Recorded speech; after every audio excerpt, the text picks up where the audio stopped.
It is time to move to what will become what we call our new normal, for as long as the coronavirus is with us. Cabinet decided this morning that the country should now move to alert level 1.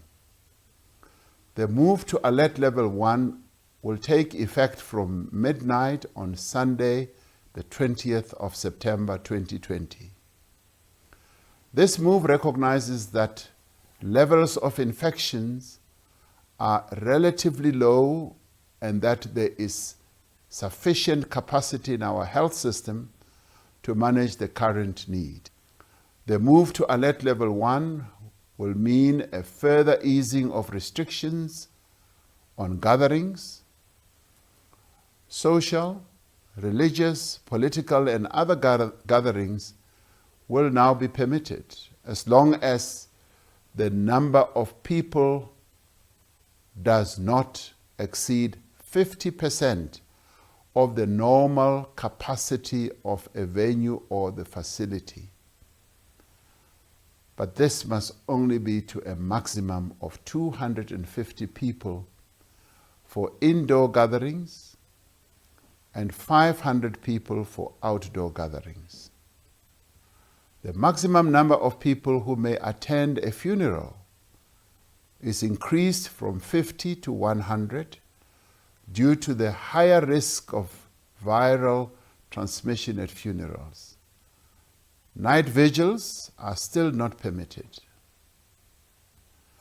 Venues for exercise, recreation and entertainment such as gyms and theaters, which were limited to no more than 50 people, will now be allowed to accommodate up to 50% of their venue's capacity as determined by the available floor space, subject to social distancing and other health protocols.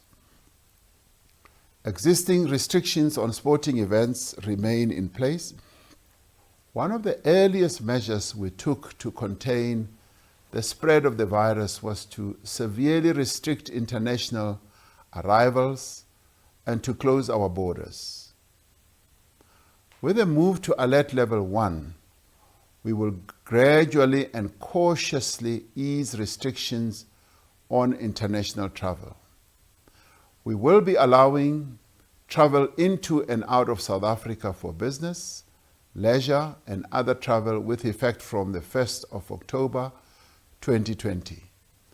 This is subject to various containment and mitigation measures. Travel may be restricted to and from certain countries that have high infection rates.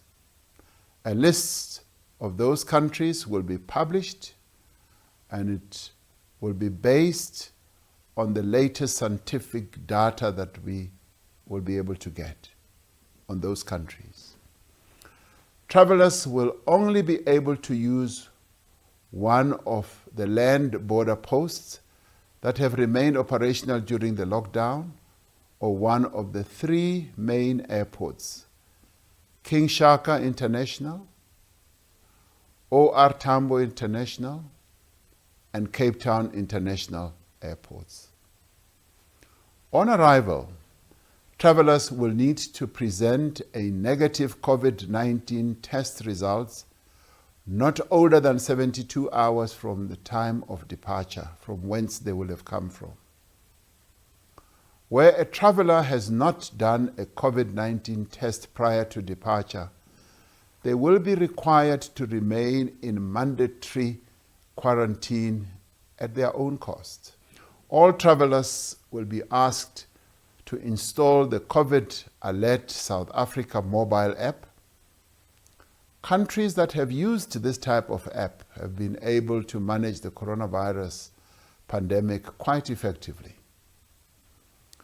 In preparation for the reopening of our borders, South African missions abroad will open for visa applications, and all long-term visas will be reinstated. The tourism sector is one of our greatest economic drivers.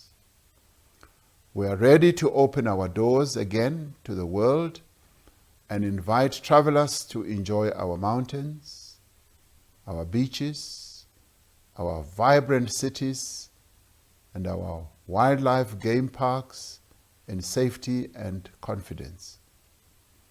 Also, as part of the gradual return to regular economic and social activity, the hours of curfew have been changed. The curfew will now apply between midnight and 4 a.m. The sale of alcohol at retail outlets for home consumption is now permitted from Monday to Friday from 9 a.m. to 1700. Alcohol will be permitted for on-site consumption in licensed establishments only and with strict adherence to the curfew.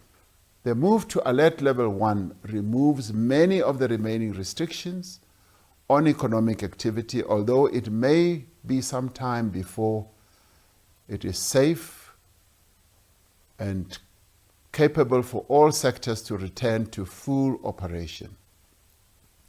Global and domestic demand and supply of goods and services for some sectors will remain low for the foreseeable future, regardless of the lifting of restrictions.